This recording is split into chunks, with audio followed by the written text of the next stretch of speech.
तो नगर परिषद उदयपुर के तृतीय बोर्ड में नेता प्रतिपक्ष रहे के शर्मा जी हमारे साथ मौजूद हैं। सर, सबसे पहले तो चैनल पे बहुत बहुत स्वागत है आपका। नमस्कार। मौजूदा जो समय था आपका, उस समय आपने ऐसे क्या 3 कार्य करे? हर बार कांग्रेस बीजेपी के ऊपर आरोप लगाती है कि ये हठधर्मिता करते हैं, तानाशाही करते हैं। आपने उन तानाशाही और हठधर्मिता के विरोध में ऐसे क्या 3 कार्य करे जो एक नेता प्रतिपक्ष होने की भूमिका आपको लगती है कि आपने अदा करी? देखो, मैं सबसे पहले तो उदयपुर की जनता को मेरा नमस्कार। और मेरे टाइम पे जो ज्वलित मुद्दे थे वो 2 मुद्दे ज्वलित मुद्दे थे जिसके अंदर मैंने जी जान से इसका विरोध किया। जी। सबसे बड़ा जो उसमें मुद्दा था मेरा था सीवरेज का। जी। दुनिया में कहीं भी सीवरेज पानी की लाइन, जो गटर की लाइन है वो पानी के अंदर कहीं भी नहीं है। जो पीने का पानी है वो गटर की लाइन कहीं भी दुनिया में कहीं भी नहीं डाली जाती है। जी। मैंने आप सारी प्रोसीडिंग उठा के देख ले, मैं बराबर उनका विरोध करता रहा। मेरे कहा ये इसको पानी में मत डालिए, इस सीवरेज लाइन को, ये कभी भी कहीं से लीकेज हो जाएगी तो कुछ पता भी नहीं लगेगा ना। उदयपुर की जनता गंदा ये तुम्हारा सीवरेज का पानी पिएगी। लेकिन क्योंकि सीवरेज लाइन का कॉन्ट्रैक्ट हमारे चेयरमैन साहब के रिश्तेदार ने लिया हुआ था। जी। जो भी कॉन्ट्रैक्टर था वो हमारे जो चेयरमैन थे उस टाइम के रविंद्र श्रीवाली जी, उनके रिश्तेदार थे, उन्होंने ये ठेका लिया हुआ था। जी। तो जब भी मैं इस मुद्दे को उठाता वो व्यक्तिगत दर से, और मैं मतलब आप देखो कि वो 5 साल तक मैं उसके साथ रहा, उस व्यक्ति के साथ, लेकिन मैंने कभी भी 10 मिनट उससे बात नहीं की जी। कभी भी, क्यों उसकी सोच ही नहीं बात करने की। वो कभी विकास की बात करने के ऊपर कभी सोच ही नहीं था। उसकी एक सोच थी, सिवाय आरएसएस भारतीय जनता पार्टी के अलावा उसका दिमाग कहीं चलता भी नहीं। उसी के अंदर वो ड्रामा रहता। उसको तुम्हारे ये लाइन डालने से, तुम्हारी ये सीवरेज लाइन डालने से उदयपुर की जनता को घूम मूत पीना पड़ेगा, उसके लिए करता ही वो सुनने के लिए तैयार नहीं था। लेकिन ये मेरे बार बार कहने के ऊपर गुलाब चंद जी कटारिया खुद उसका हमारे उस बोर्ड के मीटिंग के अंदर मौजूद थे। मैंने बोर्ड की मीटिंग तक नहीं चलनी थी इस मुद्दे को लेकर के जी। लेकिन मेरी बात सुनी तो नहीं सुनी। ये आज उदयपुर की जनता गोमूत्र का पानी पी रही है। आज जो बाहर से जो रीछ के जा रहा है ना, तो वो तो आपको दिख रहा है, लेकिन अंदर ही अंदर जो लाइन डाली हुई नहीं है सीमेंट के लिए, सीमेंट की लाइन पूरी लीकेज है। आज आप देखिए इसका पिछले का स्वरूप सागर का पानी का आप उसको उठा करके उसकी जांच करिए और फतरा करके जांच करिए, आपको दोनों में जमीन आसमान का फर्क नजर आएगा। जी। आज भी उदयपुर की जनता, आज उदयपुर की जनता आप देखो कम से कम नहीं तो 30-35% पेट की बीमारी से पीड़ित है। वो उसका मेन रीजन ये गटर का पानी जो पी रहे हैं, सीवरेज का। उदयपुर की जनता पानी जो पी रही है वो सीवरेज का पानी पी रही है, उसी से पेट की बीमारी से पीड़ित है।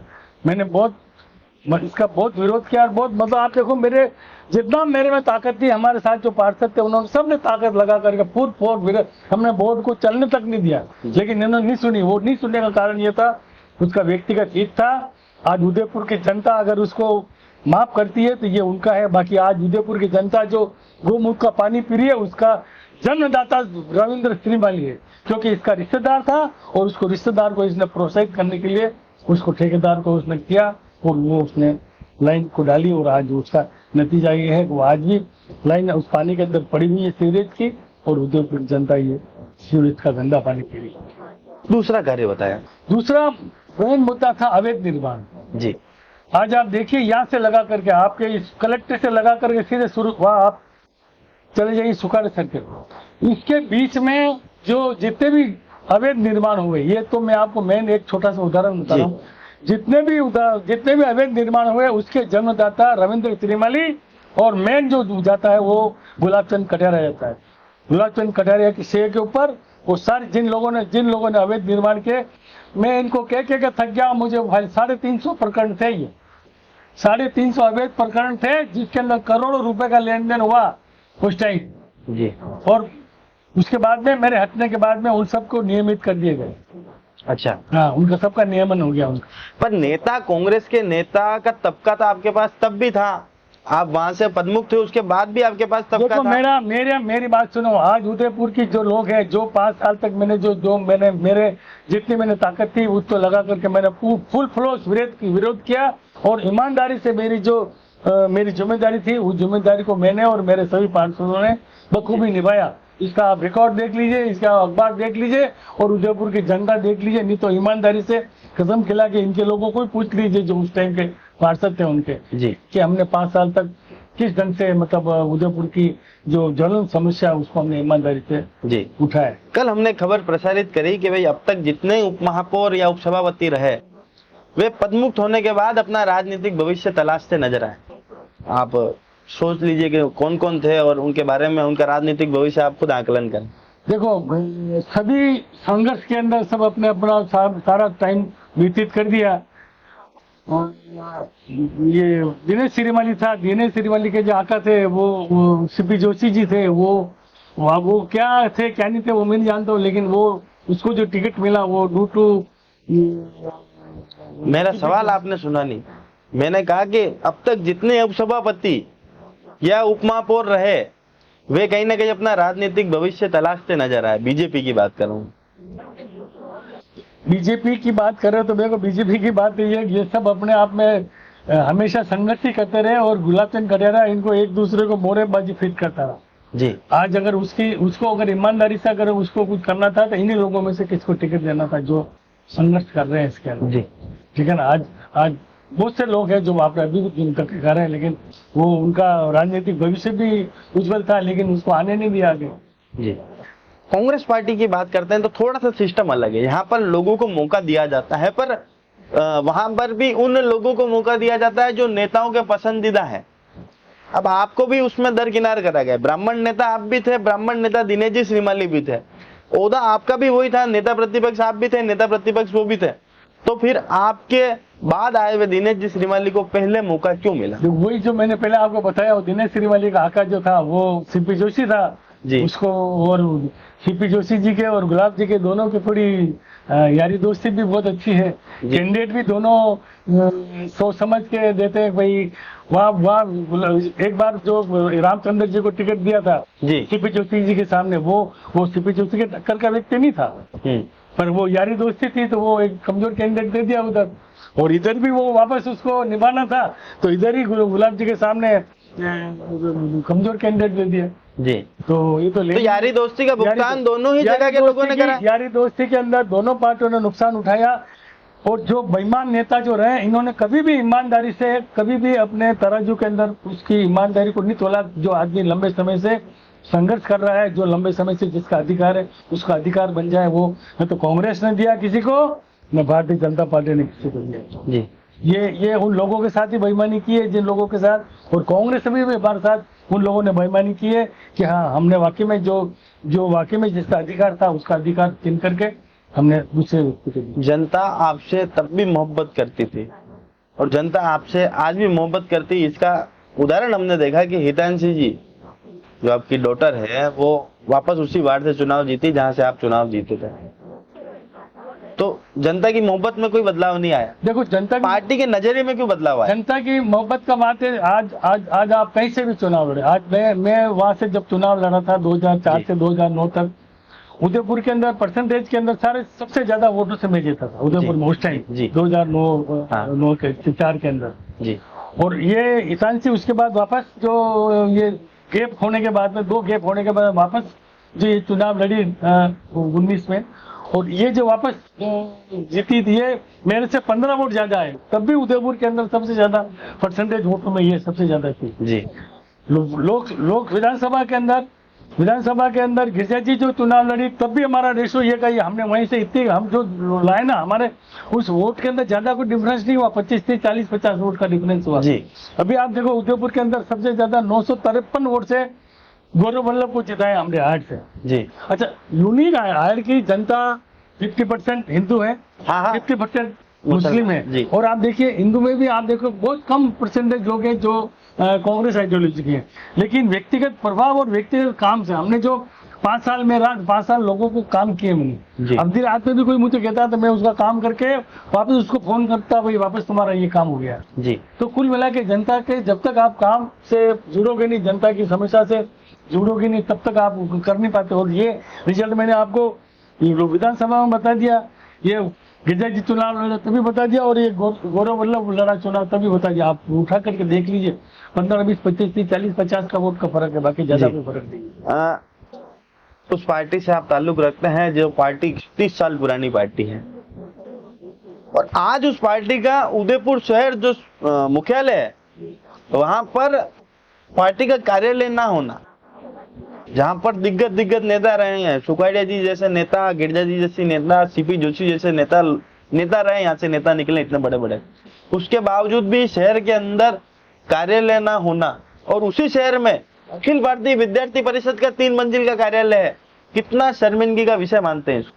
बहुत ज्यादा शर्मिंदगी का विषय है। मैं सोचता हूँ ये उनका भी, जो पुराने लोग नेता थे उनको भी एक शर्मिंदगी का विषय है, और हमारे लिए भी एक बहुत शर्मिंदगी का विषय है। आज आप देखो, अगर हम चाहते हैं ना तो एक प्लॉट हमको मिला हुआ, हम चाहते तो बना सकते थे, सोच ही नहीं किसकी, कोई चाहता भी नहीं बनाना, सिवाय अपने खुद की समस्या से उलझे रहते हैं, संगठन की समस्या से उलझे रहते हैं। तो कहाँ उसको बिल्डिंग को बनाने की, मैंने इनको कहा मुझे बना दीजिए आप अध्यक्ष, पहले अभी नहीं जी, पहले जी, अभी 5 साल पहले उन्होंने कहा मुझे बना दीजिए, मैं आपको कांग्रेस ऑफिस बना करके दे। मैं क्या बना था, लोगों से सही बात, कलेक्शन करके, क्यों हमारा कोई हमको एक पेज।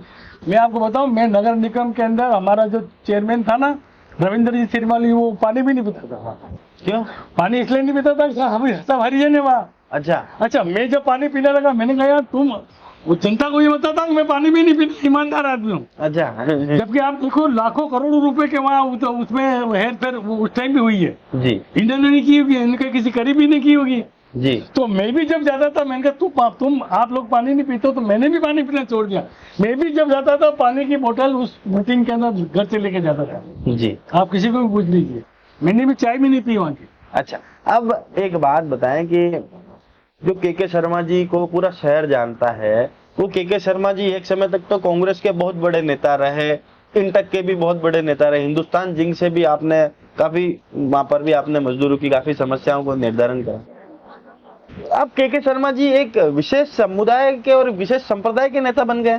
देखो, संप्रदाय के बनने का नेता नहीं, मैं इतने साल तक कांग्रेस में रहा, कांग्रेस जितना अपने पास जिम्मेदारी थी उतना अपन ने काम किया। मैं प्रदेश का सेक्रेटरी रहा हूँ, जो मेरे पास जिम्मेदारी थी वो हमने निभाई। अब कोई जिम्मेदारी नहीं है तो कहा जबरदस्ती अपना जाके माथा देने से, आज मान सम्मान वाले लोग हैं, अब जाकर के वहीं पीछे उनके जाके बैठे थे, ऐसा व्यक्ति में हूँ नहीं। और जो लोग बैठे हुए हैं वो उनको भी थोड़ी तमीज भी नहीं है कि भाई जो कोई सीनियर लोग आए तो कम से कम उनको मान सम्मान से उनकी जगह है तो वहाँ बिठाएं। इसलिए अपन ने जाना भी छोड़ दिया, काम करने। आज जिस समाज के अंदर काम कर रहे हैं, समाज मान देता है, सम्मान देता है। आज जो कोई बात होती तो समाज के लिए लड़ते हैं, उनकी समस्या को समाधान करते हैं, तो अपने आप में सेटिस्फेक्शन है वहाँ। चलो, और समाज को भी एकजुट करने में कोई चीज है तो अपना समय लगा रहे, चले जाएंगे, याद करेंगे कि हमें कोई व्यक्ति था जिसने समाज के लिए कुछ किया। हुआ हो नहीं हुआ वो मुद्दा नहीं है, लेकिन प्रयास तो पॉजिटिव किया जी। अब एक मुख्य और अंतिम सवाल आपसे कि 6वां बोर्ड ना तो जनता के अनुरूप उतर पाया और ना कांग्रेस उसमें जनता के अनुरूप उतर पाई, क्योंकि नेता प्रतिपक्ष बनाने में भी नाकाम रहे, और नेता प्रतिपक्ष ना बनाना जनता के साथ कितना बड़ा धोखा।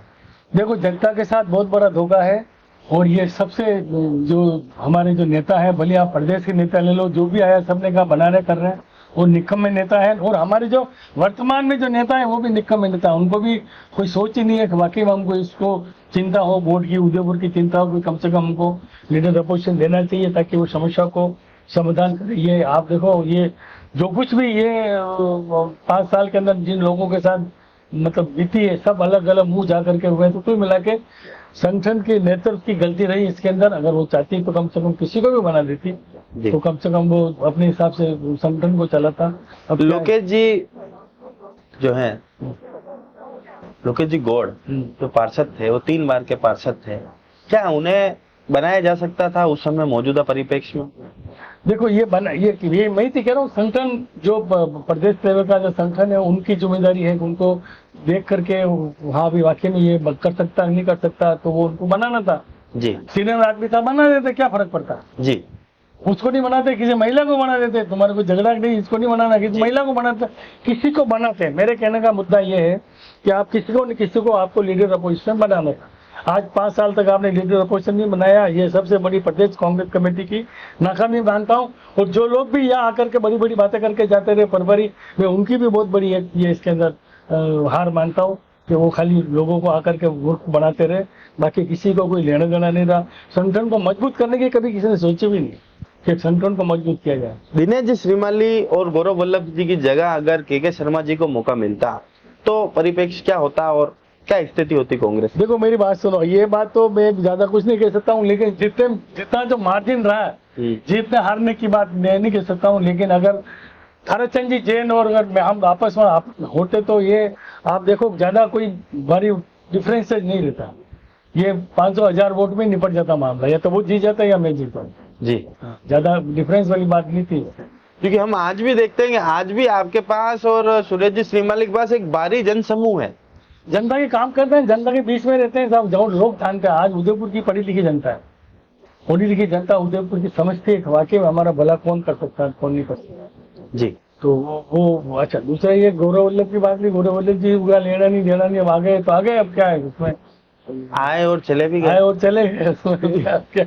तो ये तो यहाँ की जनता के साथ भी यहाँ धोखा की हुआ है। जनता के साथ साथ जो 65,000 वोट उन्हें हमारे कार्यकर्ताओं के साथ भी धोखा है। आज जो जिन लोगों का अधिकार था, किसको भी मिलता टिकट, उसका भी आज हम पे आते ताली बजाने के लिए तो आए जी। नहीं, राजनीति करने के लिए आए, तो कम से कम कहीं ना कहीं उनको चांस मिलना चाहिए था। और ये आपके नगर निगम का वोट खाली रहा, यूआईटी का, यही किसी को मेंबर बनाया नहीं। आप देखो ये जो सारे इस 5 साल के अंदर सरकार बहुत अच्छी चली, नो डाउट सरकार, ये जो सरकार 5 साल चलाई है अशोक गहलोत जी ने, उसका कोई मुकाबला नहीं। हिंदुस्तान में ऐसी लोगों को सुविधा है, लोगों का आज देखो छोटे छोटे लोगों को, आप लोग के जमीन के पट्टे नहीं थे, वो पट्टे मिल जी। गए। आज बीमारी के अंदर कभी भी आप लोग जाते थे ना, तो बीमारी के अंदर अस्पताल जाना कोई ले गए तो पहले घर से पैसे देके पैसे जाने को ले, आज आपको कुछ आने की जरूरत नहीं है, आपको साइकिल स्टैंड भी फ्री है उदयपुर के। जी। तो कुल मिला के, लेकिन संगठन का उन्होंने 0 कर दिया। संगठन की दृष्टि से अगर आप बात करें तो वो मैं 10 में से 0 नंबर दूंगा अशोक गहलोत को। उसने संगठन को पिंदे बैठा दिया। संगठन का अगर कुछ थोड़ा ध्यान लगाते तो आज जो स्थिति हुई ना, सरकार वापस रिपीट होती। जी, अब आज ने जो कुछ भी किया उसको कौन बताएगा? सही बात। जनता बताए भाई, जनता को आपने काम किया, जनता को बताने वाले आपके अफसर तो जाने से रहे, करने से रहे। जी। तो कार्यकर्ता ही करता है, कार्यकर्ता को आपने इज्जत दी होती, उनको अगर सम्मान दिया होता तो कार्यकर्ता जरूर आपको सरकार वापस रिपीट करते, उसमें क्या तकलीफ है? जी, तो हमारी विशेष मुलाकात थी नगर निगम के तीसरे बोर्ड में नेता प्रतिपक्ष रहे केकेजी शर्मा से, जिन्होंने ये स्पष्ट करा के सम्मान की आवश्यकता सभी कार्यकर्ताओं को है, और जो सम्मान मिलता तो हो सकता था कि अशोक जी गहलोत की सरकार वापस रिपीट भी होती, कार्यकाल बहुत अच्छा रहा, बाकी कार्यकर्ताओं को सम्मान नहीं मिला। और पार्टी ने हमेशा दोहरी नीति और दोहरे मापदंड और बड़े नेताओं के, बड़े जो आकाओं के संपर्क में रहने वाले नेताओं को जिस प्रकार से प्रेम मोहब्बत और टिकट यहाँ पर वितरण करा, उसका भुगतान आज कांग्रेस पार्टी यहाँ कर रही है। उन्होंने साथ ही इस बात को भी भारी मन से स्वीकार करा कि 130 साल पुरानी पार्टी का कार्यालय न होना बहुत ही शर्मनाक विषय, और इनके लिए साथ साथ बड़े नेताओं को भी इन्होंने संबोधन करा कि उनके लिए भी बहुत शर्मनाक विषय है।